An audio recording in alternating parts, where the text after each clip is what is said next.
Baignée de magie et de mystère, la coupe dans laquelle le Christ a bu est-elle réelle? Est-ce un mythe? Du roi Arthur au Da Vinci Code, la quête du Graal continue à enflammer l'imagination des hommes.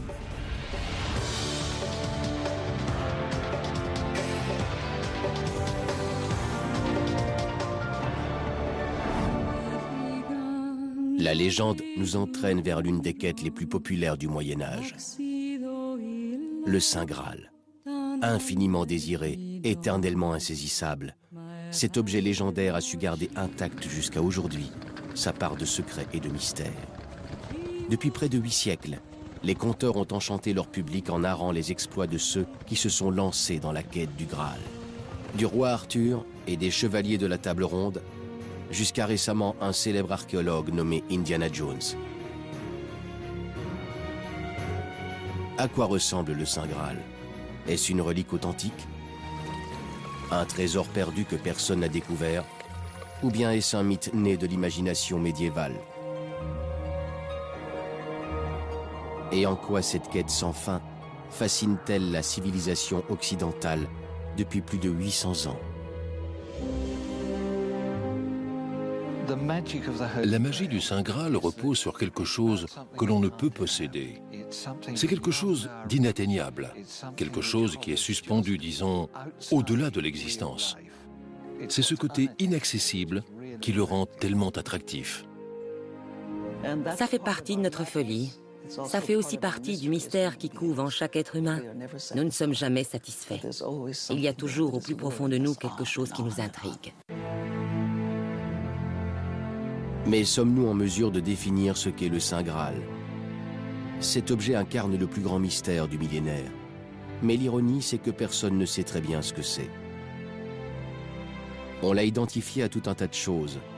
Une pierre magique tombée du paradis, ou un secret stupéfiant sur les racines du christianisme, que l'on peut découvrir dans le best-seller, le Da Vinci Code. Mais la version la plus populaire de tous les temps reste l'interprétation suivante. Le Saint Graal serait le calice dans lequel ont bu Jésus et ses apôtres les dernières heures qui ont précédé son arrestation, son procès et sa crucifixion. À la fin du repas, il prit la coupe et dit « Prenez et buvez-en tous, car ceci est la coupe de mon sang, le sang de l'Alliance nouvelle qui sera versé pour vous. »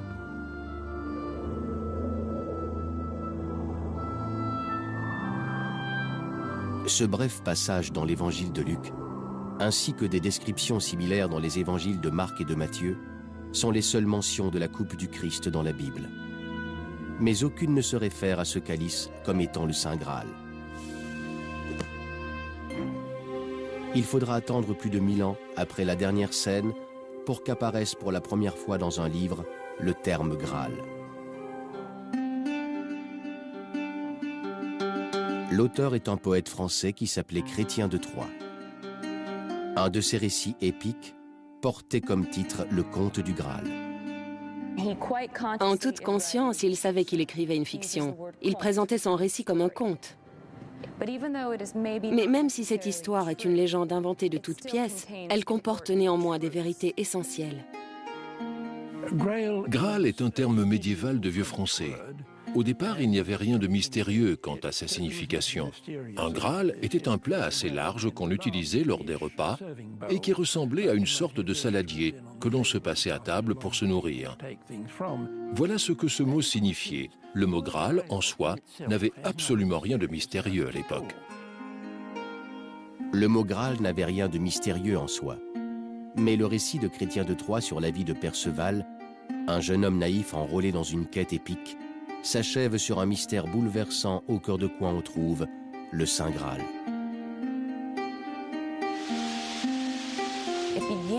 Au début de ce conte, le jeune Perceval vit au fond d'une forêt avec sa mère. Et la raison pour laquelle ils vivent dans cette forêt, c'est que son père et ses frères chevaliers eux-mêmes ont été tués par d'autres chevaliers. La mère de Perceval a déménagé au cœur de cette forêt pour empêcher son dernier fils de devenir chevalier à son tour. Mais comme vous le savez peut-être, un beau jour, des chevaliers traversent la forêt, Perceval les voit et il est immédiatement conquis par le désir de devenir chevalier à son tour. Il s'en va pour devenir chevalier et il va vivre un certain nombre d'aventures. Il est toujours très naïf, voire stupide, mais il apprend à grandir au fil de ses quêtes. Il va rencontrer un homme qui va lui donner de très précieux conseils, ou qu'il prend comme tel en tout cas, sur la façon dont doit se comporter un vrai chevalier avec autrui. Être poète, courtois et plutôt réservé. Il ne doit en aucun cas poser de questions. Questionner les autres, c'est très impoli. Est-ce bien là ce que Perceval devait comprendre? Ne jamais poser de questions? Par la suite, Perceval voyage et en cherchant un abri pour la nuit, découvre un mystérieux palais caché dans une profonde vallée. C'est ici que Chrétien de Troyes fait pour la première fois référence à ce qui va hanter notre mémoire, la confrontation dramatique d'un être humain face au Saint Graal. L'homme qui l'accueille est blessé. On l'appelle le roi pêcheur ou le roi du Graal. Et il est allongé sur un lit magnifique dans une très belle salle à manger. Il souhaite la bienvenue à Perceval et alors qu'ils conversent, une mystérieuse procession se déroule dans la pièce. Un valet tenant une lance resplendissante s'avança. À la pointe du fer de la lance perlait une goutte de sang et jusqu'à la main du valet coulait cette goutte vermeille. Et puis vint une belle jeune fille richement parée. Elle portait un Graal d'or pur, orné de pierres précieuses. À son entrée, il vint alors une si grande clarté que les chandelles perdirent la leur, comme les étoiles quand le soleil ou la lune se lèvent. Et tout ce qui ressort de cette scène, c'est l'image d'une jeune personne innocente, très naïve, qui ne comprend pas ce qui se passe autour d'elle et qui se retient de questionner son hôte à ce propos. Tout dans cette scène est fait pour que le lecteur se questionne sur ce mystère. Si l'on s'en tient au texte, Perceval se retire ensuite dans sa chambre à coucher, résolu à interroger son hôte le lendemain matin sur le sens de cette procession énigmatique. Mais quand il se réveille, à son grand étonnement, le château est désert. Il est trop tard pour poser des questions sur le Saint Graal. Perceval fait pénitence pendant 5 années à cause de cela, et ce faisant finit par comprendre qu'il aurait dû demander qui le Graal sert-il. Il est possible qu'il soit retourné jusqu'au château du Graal, mais nous n'en savons rien, car Chrétien de Troyes n'a pas achevé la rédaction de cette histoire. Pourquoi Chrétien de Troyes n'a-t-il pas achevé le conte du Graal? Cela reste un mystère. Mais Chrétien de Troyes nous laisse un mystère bien plus grand encore, la signification de ce Graal inaccessible.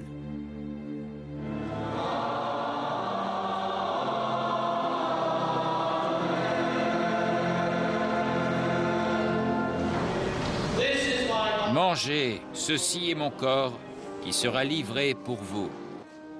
Le Graal de Chrétien de Troyes semble être associé à l'un des rites les plus tenaces du christianisme, la communion. À l'époque de Chrétien de Troyes comme à la nôtre, le rituel de la communion rappelle le sacrifice de Jésus-Christ sur la croix et l'espoir qu'il donne aux croyants. La communion est un carrefour entre le monde physique et le monde spirituel. Dans l'histoire de Perceval, je crois qu'en réalité, Chrétien de Troyes nous offre de manière un peu détournée une critique acerbe de la chevalerie. Il met l'accent sur les dangers que révèle une existence laïque bâtie uniquement sur l'action guerrière, qui délaisse une certaine morale et ne porte pas assez attention aux choses spirituelles de ce monde. Les mystères du monde matériel, opposés aux mystères du monde spirituel, et le mystère du Graal pour lui-même, envoûtait les lecteurs du Moyen-Âge après que Chrétien de Troyes ait trouvé la mort en 1190. Son récit laissé inachevé captivait d'autant plus ses contemporains parce qu'il n'avait pas de fin. Il n'y a rien de mieux qu'une histoire inachevée pour faire travailler l'imagination des gens. Immédiatement, plusieurs autres poètes de cette période se sont littéralement emparés de ce conte et en ont imaginé une fin chaque fois différente. En ce temps-là, une histoire guidée par une telle imagination ne pouvait que faire des émules qui allaient la transformer en fonction de leur propre sensibilité, pour eux-mêmes. Et c'est ainsi que le Saint Graal était sur le point de ressusciter, muni d'une toute nouvelle identité et d'un passé très élaboré. Les conteurs du Moyen-Âge ont poussé un grand nombre de gens jusqu'à notre époque à se demander si le Graal ne se trouverait pas quelque part dans les collines de la Verte Angleterre. Se pourrait-il qu'il traîne au fond d'un vieux puits comme celui-ci?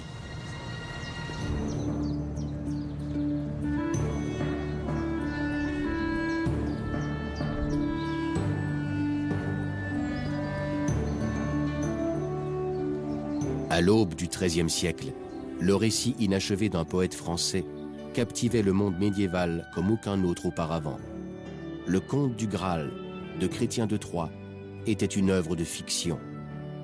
Mais son thème central, la quête de la connaissance par et pour l'humanité, était cousu de vérités profondes qui résonnaient dans les pensées de ses lecteurs. Pour de nombreux auteurs médiévaux, ce récit inachevé était reçu comme un défi sans égal pour l'imagination. Et ils usèrent leurs plumes pour lui trouver une fin.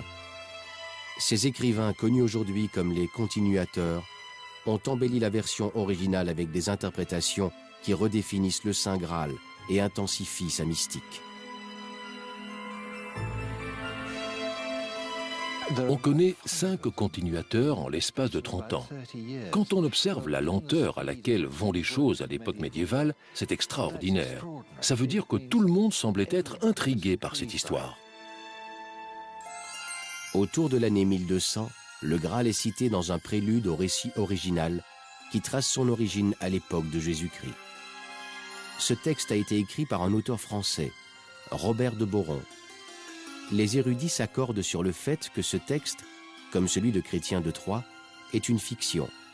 Mais dans le récit écrit par de Boron, le Graal a subi une transformation cruciale.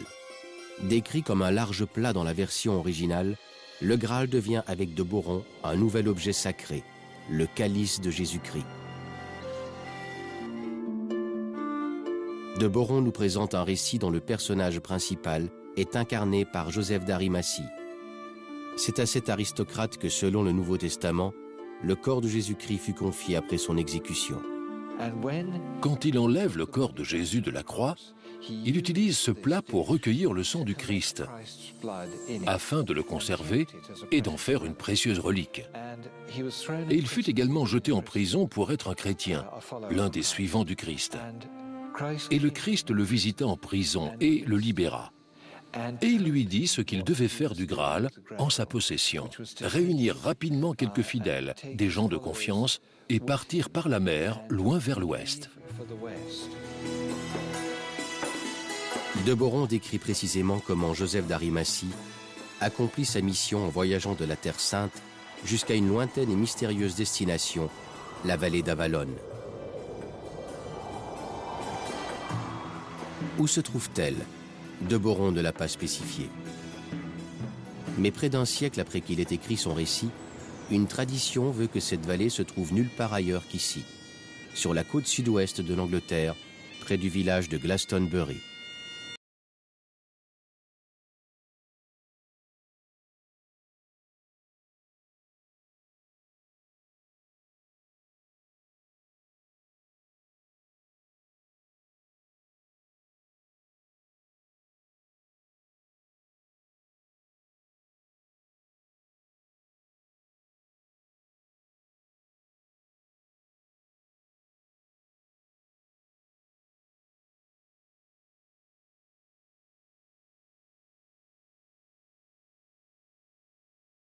Joseph d'Arimathie peut reposer sur un fond de vérité. Dans cette histoire, il y a un passage où il est écrit que, après avoir accosté, Joseph d'Arimathie s'appuyait sur un bâton pour marcher. Il est dit qu'il planta le bâton dans la terre et que le bâton fleurit, comme un arbre miraculeux. Cet arbre était une aubépine et ressemblait aux aubépines que l'on voit en Angleterre, qui fleurissent au début du printemps. Mais cet arbre-ci avait le don de fleurir également à Noël, en fin d'année. L'arbre originel fut coupé il y a plusieurs siècles, mais il y eut des descendants, et celui-ci, cet arbre qu'on voit là sur cette colline, est en fait un descendant de l'arbre originel. Et les seules aubépines qui ont la particularité de fleurir à Noël, en dehors de celles-ci, se trouvent en Palestine, en Terre Sainte et en Syrie, dont Joseph est supposé être originaire. Pouvons-nous voir dans l'existence de cet arbre une preuve que le récit écrit par de Boron n'est pas une fiction, mais bien de l'histoire, que Joseph d'Arimathie s'est réellement aventuré au cœur de ces collines? Certains enthousiastes n'en démordraient pour rien au monde. Mais une autre version, plus terre-à-terre peut-être, indique que cette aubépine fut en réalité ramenée de la Terre Sainte par un pèlerin au Moyen-Âge. Mais les légendes ont la vie dure à Glastonbury. Et la plus tenace indique que le gardien du Graal, Joseph d'Arimathie, aurait fait bâtir la première église chrétienne en Angleterre à cet endroit précis.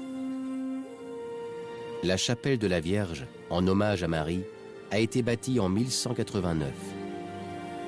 Sous les murs de la chapelle, les ruines d'un édifice encore plus ancien qui aurait inspiré la tradition sont visibles. Il y a très longtemps s'élevait ici une petite église. Elle était si ancienne que personne n'a jamais su qui l'a bâtie. On l'appelle la vieille église. C'était un bâtiment, somme toute, assez modeste. En fait, ses murs étaient constitués d'un assemblage de cannes et de branches attachées ensemble avec de l'argile, renforcées ensuite par des draps de lin. Il est possible que ce soit la première église bâtie en Angleterre. Il existe plusieurs histoires là-dessus, mais celle que l'abbaye a approuvée et que la plupart des gens d'ici considèrent comme véridique aujourd'hui, c'est qu'elle a été bâtie par Joseph d'Arimathie, par les premiers chrétiens qui ont foulé la terre d'Angleterre. Mais ce qui est étrange, c'est que le Graal n'est jamais mentionné dans cette histoire.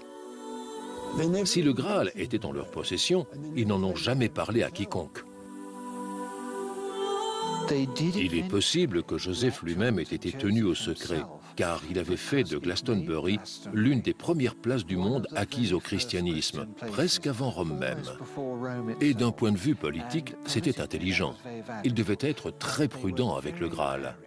Le Graal n'était cité ni dans les livres ni dans les évangiles. L'Église ne l'a jamais reconnu comme une relique sainte. C'est pour cette raison que les moines faisaient très attention de ne dire à personne, absolument personne, qu'ils possédaient le Graal. Le Saint Graal était peut-être considéré comme une légende par les moines chrétiens de Glastonbury, mais ce n'était pas l'avis du reste de l'Angleterre au Moyen-Âge. Au fil des siècles, de nombreuses légendes autour du Graal ont fleuri à Glastonbury, aussi régulièrement que les aubépines. L'une des légendes les plus merveilleuses à ce propos est peut-être celle du puits du Calice. Le puits a été bâti au cours du XIIe siècle, juste au-dessus d'une rivière souterraine. Il existe une légende, je ne sais pas à quelle époque elle remonte, qui dit que le Saint Graal se trouverait sous ce puits, quelque part près de la source de la rivière, dans une sorte de chambre souterraine. Et des versions de cette histoire indiquent que Joseph d'Arimathie a utilisé le Graal pour recueillir le sang du Christ, qu'il préserva par la suite comme une relique sacrée. Et ce serait ce sang, là, sous nos pieds, qui aurait fait naître de façon miraculeuse la source souterraine. Les géologistes rappellent aux visiteurs que l'eau de ce puits très riche en fer donne aux pierres une teinte rougeâtre. Comme on le voit ici, la légende perdure.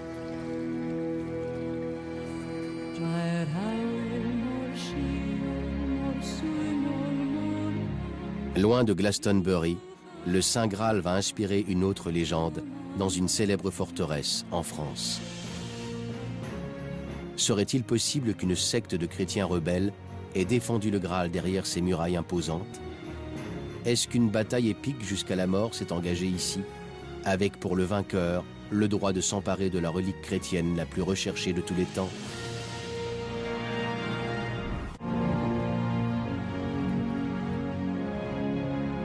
Au cours du XIIIe siècle, la littérature médiévale accouche d'un nouveau mythe, la quête du Saint Graal, qui captive toujours autant l'Occident aujourd'hui. Les poètes ont révélé, en l'embellissant, ce conte intrigant laissé inachevé par son auteur original, Chrétien de Troyes. Ils ont réinventé le Graal en y insufflant une nouvelle dimension spirituelle pour leurs lecteurs chrétiens. Les écrivains du Graal s'accordent à dire qu'à travers cet objet, disons, mystérieux, on pouvait en quelque sorte être, si je puis dire, en ligne directe avec Dieu. En fait, ce que le Graal promet à son possesseur est une chose fantastique, plutôt, disons, marginale pour l'époque médiévale. C'est l'idée qu'il est possible, tout en étant en vie, de converser avec Dieu en tête-à-tête. Et cette chose est accessible seulement si vous êtes l'un des plus grands chevaliers de ce monde, un chevalier au cœur pur. Plus tard, pour les auteurs du Moyen-Âge, Perceval parut trop immature pour faire l'affaire. Leur nouveau personnage va incarner ce qu'il y a de mieux en matière de chevalerie. Le roi Arthur et les chevaliers de la table ronde. Les légendes arthuriennes existaient déjà quelques 700 ans auparavant, quand les auteurs du Graal ont commencé à mêler l'ancien mythe au nouveau. La légende d'Arthur parle des efforts héroïques qu'il aura dû fournir pour unifier les peuples d'Angleterre en un royaume éblouissant protégé par de nobles chevaliers. Au XVe siècle, Sir Thomas Malory, lui-même chevalier, est l'auteur de récits qui balaient l'idée que l'on se faisait de la quête d'Arthur pour le Saint Graal. Les lecteurs de Malory ne se doutaient pas que c'était une critique déguisée de chronique, auparavant dédiée à une certaine idée de pureté spirituelle. Ce dont on est sûr concernant Sir Thomas Malory, c'est qu'il n'était pas le genre de chevalier auquel faisait référence la quête du Graal. Et lorsqu'il rédige La mort d'Arthur, qui est un long texte dédié à une idée plus matérialiste de la chevalerie, il se trouve en fait en prison pour, entre autres choses, voie de fait sur un abbé, pour viol et pour avoir pillé un château.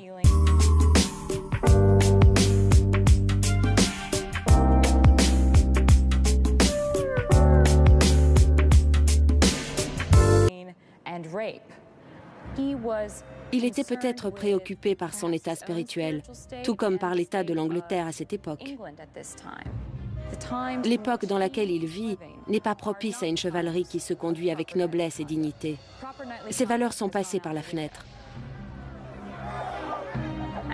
Ce qu'il essaie de faire en écrivant cette quête du Graal, c'est confronter ses idéaux à ceux de chevaliers comme Arthur, par exemple, qui poursuivent au-delà d'un certain point leur recherche d'absolu spirituel. Et la réponse qu'il nous livre, c'est « non, ça ne marche pas ». Le personnage principal du récit de Malory est Lancelot, un chevalier qui incarne la fragilité des sentiments humains. Au cœur de son angoisse, Lancelot cache un amour fou pour la femme d'Arthur, la reine Guenièvre. En définitive, nous dit Malory, cela va l'empêcher de trouver le Graal et va favoriser la destruction du royaume d'Arthur. Ironiquement, Lancelot, celui dont les péchés l'empêchent d'achever la quête du Saint Graal, engendre un fils qui, par contre, en sera capable. Galahad entre dans cette histoire parce que l'auteur a besoin de quelqu'un qui soit tout à fait pur et généreux avant de pouvoir achever la quête du Graal. Si l'on en croit Malory et d'autres auteurs, Galahad parvient finalement au terme de cette quête épique quelque part au Moyen-Orient, dans une mystérieuse ville nommée Sarras. Ce qui nous promettait d'être un crescendo dramatique, la rencontre tant espérée de Galahad en tête-à-tête avec le Saint Graal est au contraire un anticlimax. Lorsque Galahad finit par regarder dans le Graal, nous, les lecteurs, nous ne parvenons pas à voir ce qu'il voit. Tout ce qui est dit, c'est que Galahad se met à trembler lorsqu'il découvre ces choses spirituelles. Que sont ces choses? On ne le saura jamais. Le lecteur est laissé sur sa faim et vit une grande frustration, d'après moi. Qu'est-ce qu'il voit? Le texte ne nous le dit pas. Après qu'il ait vu ce qui semble être indescriptible, Galahad se dit satisfait et demande à mourir à ce moment précis dans l'espoir de rejoindre le paradis. Après ça, il n'avait plus aucune raison de vivre. Bien que la fin du récit de Sir Malory semble frustrante, elle contient un indice crucial qui nous aide à comprendre le sens des récits inspirés par le Saint Graal. Le Graal de Galahad apparaît au centre d'un rituel mystérieux qui ressemble au rite de la communion catholique, tout comme l'avait fait Chrétien de Troyes à l'origine. Chaque lumineuse apparition du Saint Graal à travers la littérature est liée à cette cérémonie qui nous rappelle le sacrifice de Jésus-Christ sur la croix. Beaucoup d'érudits pensent que les auteurs tardifs du Graal ont joué un rôle capital au-delà de celui de les distraire. Ils pensent que ces récits ont pu être un formidable soutien pour l'Église, en réaffirmant l'importance de la communion à une époque où des sectes de chrétiens hérétiques rejetaient non seulement cette cérémonie, mais également les prêtres qui l'administraient.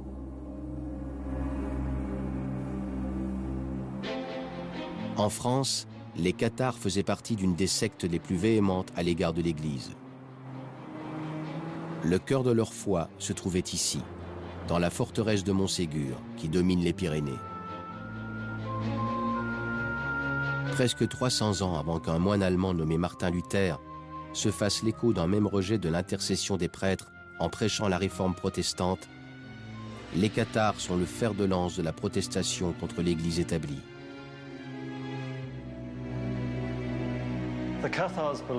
Les cathares pensaient que le monde avait été créé par le diable en personne, que le monde était mauvais par définition, et que la fonction des êtres humains était de se libérer de l'emprise de ce monde. Les cathares considèrent que ce sont eux les vrais chrétiens. Ils comparent leur foi à la foi de Jésus-Christ et de ses apôtres, avant qu'elle ne soit manipulée et détruite par Rome. Et ils pensaient sincèrement que le pape était l'antéchrist. Est-ce que les contes du Graal servaient de propagande contre les cathares et les autres hérétiques qui menaçaient l'Église? Certains érudits nous incitent à penser le contraire, en admettant que les auteurs du Graal incarnaient une voix rebelle dévouée aux cathares contre l'Église catholique. Ils interprètent les capacités du Saint Graal, qui permettent aux plus pieux de rencontrer Dieu en tête-à-tête, comme une des expressions les plus éloquentes de la philosophie cathare. La légende présente la quête personnelle des chevaliers du Graal comme une expérience spirituelle intense. On doit se demander quelle religion, en réalité, trouvait grâce à leurs yeux. En tout cas, pas nécessairement la religion catholique romaine, car si ça avait été le cas, nous verrions un prêtre faire le lien entre les chevaliers du Graal et l'expérience religieuse. Rome en avait le monopole. Les cathares étaient directement liés à leur divinité, sans intercesseur, et cette volonté était le centre de leur foi. Quoi qu'il en soit, les cathares sont promis à une fin violente lorsque les armées du pape assiègent leur forteresse en 1244.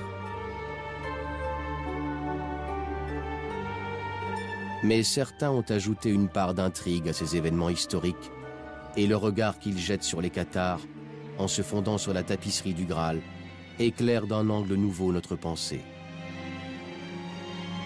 Ces spécialistes spéculent sur l'idée que les cathares étaient peut-être les gardiens d'une précieuse relique sur laquelle ils veillaient, à l'abri du monde extérieur, où régnait le mal, derrière les hautes murailles de Montségur.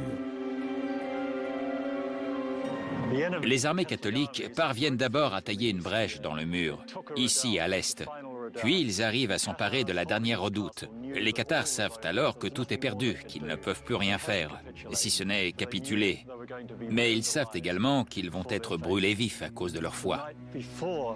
La nuit qui précède la chute de la forteresse, 4 prêtres cathares, cachés dans Montségur, sont évacués grâce à des cordes et s'enfuient avec le trésor cathare. Alors qu'y avait-il dans ce trésor? Certainement pas d'or ni de bijoux, car tout avait été mis à l'abri quelques mois auparavant. Était-ce le Graal? Pour ma part, je ne crois vraiment pas qu'il pouvait s'agir du Saint Graal.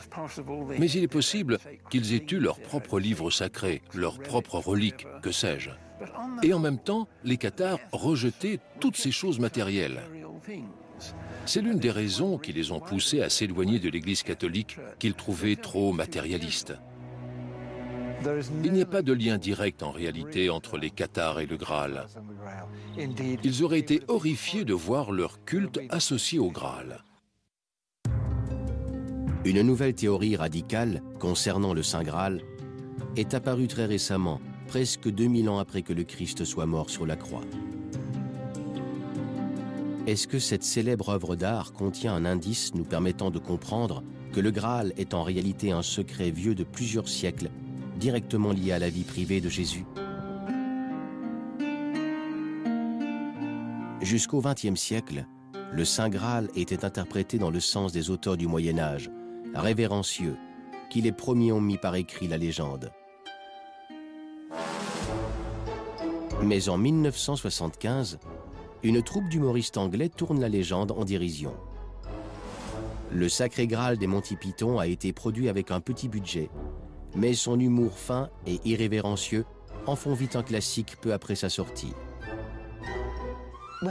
Quand le Sacré Graal des Monty Python est sorti, ça a contribué à démystifier l'idée du Graal. L'expression Saint Graal est entrée dans le langage courant. Saint Graal était utilisé dès que l'on faisait allusion à l'objet de nos désirs. « Oh, c'est le Saint Graal de ceci » ou « Eh bien, mon Saint Graal serait de faire cela. Vous voulez le Saint Graal de la poudre à lessiver? Voici le Saint Graal du dentifrice. » L'un de mes favoris reste le Saint Graal du Tupperware. Les boîtes de conservation à l'époque faisaient un bruit désagréable quand on les ouvrait.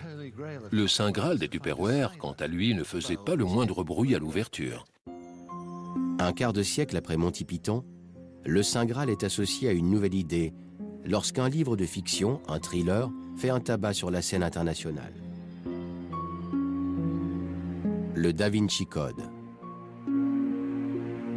L'auteur de cette œuvre, Dan Brown, est parvenu à générer un regain d'intérêt pour le Saint Graal en le redéfinissant radicalement, non pas comme un objet, mais comme un être humain. Si l'on s'en tient à l'histoire de Brown, le maître de la Renaissance italienne, Léonard de Vinci, aurait laissé un message codé dans sa fresque, La dernière scène, concernant l'identité d'un personnage. Le Da Vinci Code se concentre sur le fait que le calice de Jésus, habituellement représenté lors de la dernière scène, est absent de la peinture de Léonard de Vinci. Ce livre suggère que l'oubli de Léonard est un indice nous permettant de comprendre que le Saint Graal se trouve en réalité à la gauche de Jésus, c'est-à-dire en la personne que l'on s'accorde à identifier à l'apôtre Jean. Le roman de Dan Brown affirme que ce n'est pas Jean qui est représenté sur cette fresque, que ce n'est même pas un homme, mais nul autre que Marie-Madeleine, la première des suivantes de Jésus. Le Da Vinci Code va encore plus loin, en suggérant à ses lecteurs qu'en réalité, Jésus a engendré un enfant avec Marie-Madeleine, et que cette dernière n'est rien de moins que le saint récipient, le Graal, en qui le sang de Jésus a été préservé. Cette théorie affirme également qu'au sein même de l'Église catholique, des conspirateurs ont jalousement gardé cet incroyable secret pendant près de 2000 ans. La théorie très controversée du Da Vinci Code s'appuie en fait sur les principes proposés dans un best-seller des années 80, un livre qui s'appelle Saint Graal sans sacré, coécrit par Michael Begent. Begent nous a expliqué qu'avec ses co-auteurs, ils ont commencé leur recherche en partant du terme français qu'on employait au Moyen-Âge pour désigner le Graal. Dans plusieurs manuscrits originaux qui nous sont tombés entre les mains, un seul terme est employé pour désigner le Saint Graal. On disait le sang Graal. Par la suite, on a réalisé que c'était très proche de sang réal, qui signifiait à l'époque sang royal. Dans notre livre, le Graal est vu comme le symbole suprême de Marie-Madeleine, portant l'enfant de Jésus, de sang sacré, de sang royal, de la lignée du roi David. Elle est le Saint Graal. Et cela nous a mené à la conclusion, assez logique en fin de compte, que depuis 2000 ans, notre conception du christianisme est fondamentalement fausse. Car effectivement, on nous a menti. Selon le livre Saint Graal sans sacré, on nous aurait caché que Marie-Madeleine aurait traversé la Méditerranée pour s'enfuir en France après la crucifixion de Jésus, dont elle attendait un enfant. Le livre indique encore que les descendants de cet enfant ont épousé des hommes et des femmes issus de ces régions pour fonder la première dynastie de monarques français, les Mérovingiens. Les auteurs nous indiquent encore que bien que cette lignée ait été éloignée du trône au 8e siècle, leurs descendants, et par conséquent les descendants de Jésus-Christ lui-même, sont toujours en vie et s'apprêtent à intervenir de manière radicale dans la politique internationale. Leur théorie va même plus loin, en affirmant que la lignée de sang royal est toujours à notre époque protégée par une société secrète qu'on appelle le prieuré de Sion. Ses membres feraient partie des plus grands esprits de la civilisation occidentale, tels que le physicien Isaac Newton, l'écrivain Victor Hugo, ou encore Léonard de Vinci lui-même, qui, selon le Da Vinci Code, ne pouvait s'empêcher d'imprégner son travail de référence au titanesque secret qu'il portait sur les épaules. Cette réécriture controversée de l'histoire de la chrétienté et sa définition de ce qu'est le Saint Graal en réalité a irrité beaucoup de gens. Mais la théorie d'un complot vieux de plus de 2000 ans en a fasciné des millions d'autres. Controversé? Certainement. Plausible? Oui. Mais est-ce bien la vérité? Je le crois. Les experts ne sont pas d'accord. Lorsqu'en 2004, le New York Times fait la critique de Saint Graal sans sacré, le quotidien taxe le livre de mensonge, d'être un pur non-sens. Le Times est acerbe avec les auteurs qui l'accusent d'avoir bâti une théorie qui ne repose pas sur des preuves, mais sur une conjecture d'événements sans lien les uns avec les autres. Ce qu'ils font, c'est relever dans des morceaux choisis des détails qui n'ont absolument rien à voir les uns avec les autres. Puis, ils rassemblent ces détails. Et en les rassemblant par ce fait même, ils voient naître des connexions entre leurs théories. Mais ce ne sont pas de vraies connexions. Elles ne sont pas objectives. Ça reste néanmoins une bonne méthode pour qui veut écrire des romans, des œuvres de fiction. Plusieurs spécialistes s'accordent à dire que Léonard n'a laissé aucun message concernant le Graal dans la dernière scène. Nombreux sont ceux qui pensent qu'il n'a simplement pas peint le calice du Christ parce que ce n'était pas le sujet de sa fresque, qui décrit le moment où Jésus choque ses disciples en leur confiant que l'un d'entre eux est destiné à le trahir.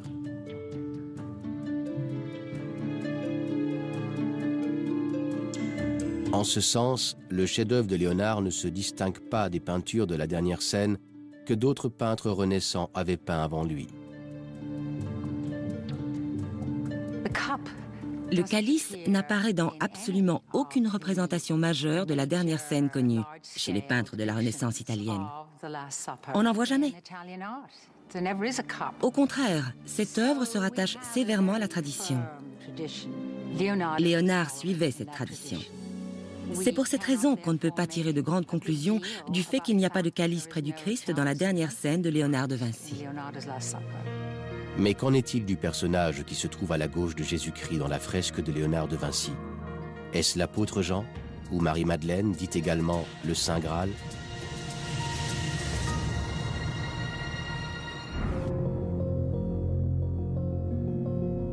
Notre quête du Graal se poursuit en jetant un coup d'œil plus attentif au personnage androgyne qui figure à la gauche du Christ dans la dernière scène de Léonard de Vinci.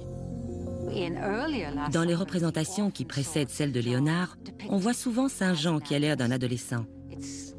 C'était une convention tout à fait standard. Il est la plupart du temps représenté sans barbe, par exemple, avec de longs cheveux. Il est bien plus jeune et bien plus beau que les autres qui sont en général plus grisonnants, souvent barbus et plus âgés. Et on pourrait dire que ces qualités lui donnent un air presque féminin. Mais les gens ne sont pas du tout convaincus qu'un des disciples ait été représenté en femme. C'est de la pure science-fiction. L'examen rationnel rend également peu crédible le mystérieux prieuré de Sion, la société secrète à laquelle aurait appartenu Léonard de Vinci, censée veiller sur la descendance de Jésus-Christ. L'existence de cette société est mentionnée dans des documents d'archives à la Bibliothèque nationale en France. Mais déjà dès les années 70, on comprend grâce aux techniques d'analyse modernes que ces documents sont des faux, fabriqués par un certain Pierre Plantard, titulaire d'un casier judiciaire pour escroquerie. Bien que la plupart des spécialistes refusent les assertions controversées de Saint Graal sans sacré et du Da Vinci Code, la question reste de mise. Qu'y a-t-il dans ces livres qui abordent l'histoire du Graal pour qu'il soit à ce point populaire? Les conspirations ont toujours été très populaires. Les gens ont toujours aimé l'idée de partager un terrible secret, d'une importance capitale. Et dans ce cas précis, les choses sont vues sous un angle pour le moins anticlérical. Ce qui est très bien accueilli car aujourd'hui, beaucoup de gens aimeraient voir le christianisme, et plus spécifiquement l'Église catholique, discrédité.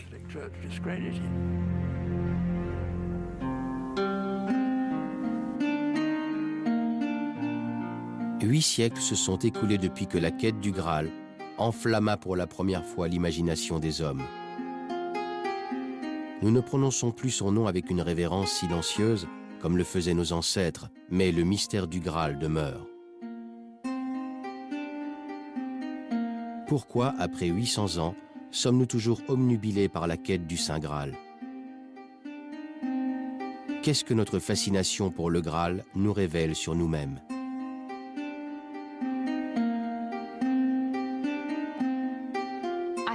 Je crois que tout le monde s'intéresse à l'idée de savoir pourquoi nous existons. Quelle en est la raison? Et je pense que les récits sur le Graal font allusion à cela. Il y a toujours un vrai mystère ou un grand secret relié à l'histoire du Graal. Ce qui peut nous amener à croire que si on connaissait le secret, cela nous aiderait à mieux comprendre ce que l'on fait sur Terre.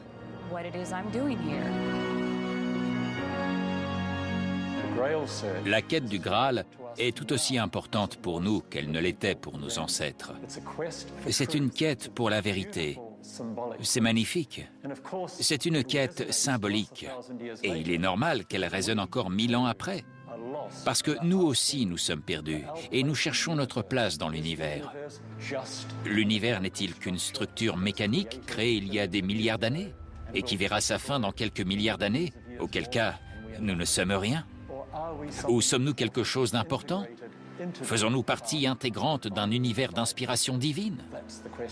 C'est toute la question. Et ce que le Graal inspire, c'est une réponse à cette question. Ils cherchent une clé, une solution qui résolve tous les problèmes de ce monde incroyablement complexe dans lequel nous vivons. Il ne doit y avoir qu'une seule réponse, simple, précise, nette. Le Graal, c'est la clé manquante.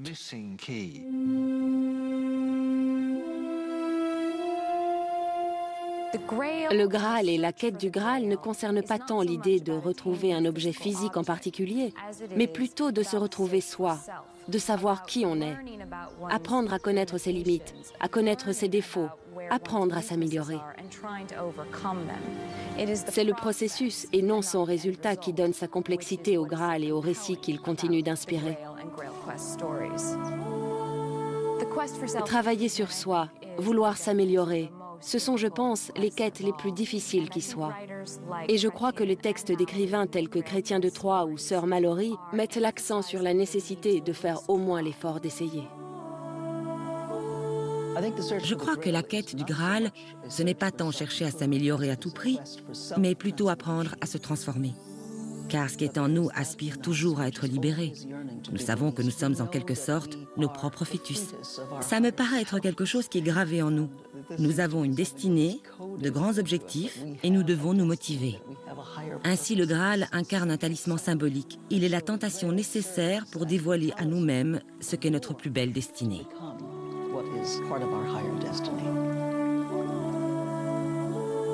Si le Saint Graal est un mythe que nous avons inventé, il est à présent acquis que cette quête a levé un voile sur notre connaissance, car nous avons appris que nous avons en nous la clé des réponses à toutes nos interrogations.